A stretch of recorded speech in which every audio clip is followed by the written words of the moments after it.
Hello everybody, my name is Brandon Davis and this is my podcast for my assignment. The technology pioneer that I chose to do this podcast on is Robert Noyce. Robert Noyce is what brought life to Mountain View, California and turned it into what we know today as the Silicon Valley. Robert Noyce's biggest contribution was the silicon integrated circuit, which was the beginning of the electronic age altogether. I believe that a lot of the reason that Robert Noyce was so successful is because of his way of thinking.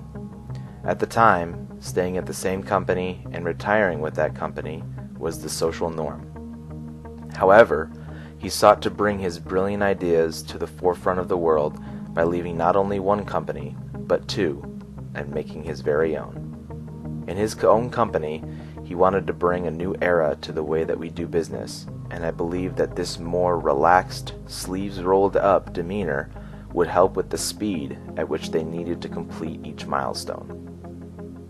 Noyce's biggest competition during this time was Texas Instruments, and the competition between the two companies assisted with Robert Noyce being able to create a more revolutionary device.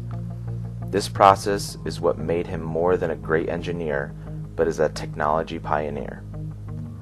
Robert Noyce graduated from the Massachusetts Institute of Technology in 1953 and took his first job as a research engineer at the Philco Corporation in Philadelphia, Pennsylvania.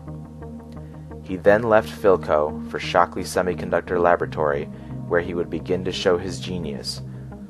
Robert Noyce started working at Shockley Semiconductor Company, and although successful, he, as well as 7 colleagues, began to see change in their leadership, William Shockley.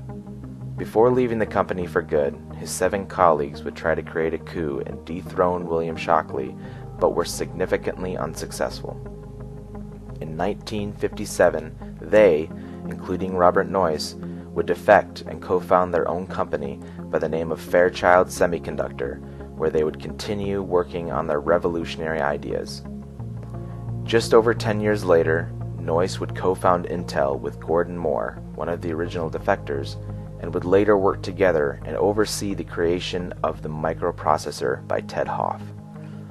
Later on, after Robert Noyce passed away, he would be celebrated by a Google Doodle of a microchip. Noyce would still create a lasting effect on the world and more upcoming pioneers such as Steve Jobs. While Steve Jobs was in his early 20s, he told Leslie Berlin, author of The Man Behind the Microchip, "He tried to give me the lay of the land, give me a perspective that I could only partially understand. You can't really understand what is going on now unless you understand what came before." In this case, every technology guru in the future will be looking back on the genius that is Robert Noyce. In the end, Robert Noyce would receive a large variety of awards such as the National Medal of Technology, Lifetime Achievement Medal, and the Institute of Electrical and Electronics Engineers Medal of Honor, and many more. I hope you enjoyed the presentation, and remember that every time you turn your computer on, or your cell phone, there was a brilliant man to make it all happen.